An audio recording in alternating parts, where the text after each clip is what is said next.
Okay guys, huwag na nating patagalin pa. So, madali lang po. Punta lang kayo sa sa settings muna. Settings ng phone nyo. Either smartphone or iPhone.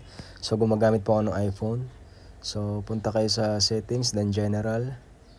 After ng general, hanapin nyo po yung keyboard.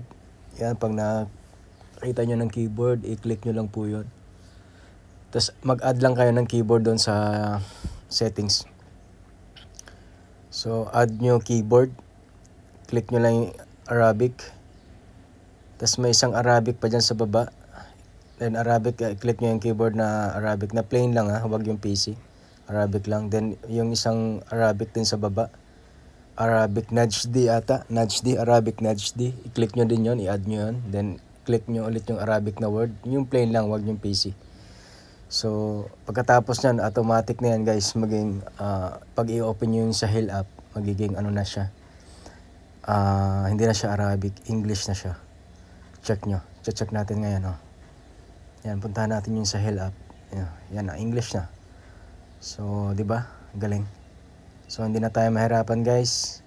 Sana nakatulong tong video na to. Yan, i-share nyo na lang po sa mga kababayan natin, sa mga hirap mag-translate ng Arabic to English ng Sahel app. Okay? Please na lang, follow nyo na lang po yung video, yung ko, yung Facebook ko.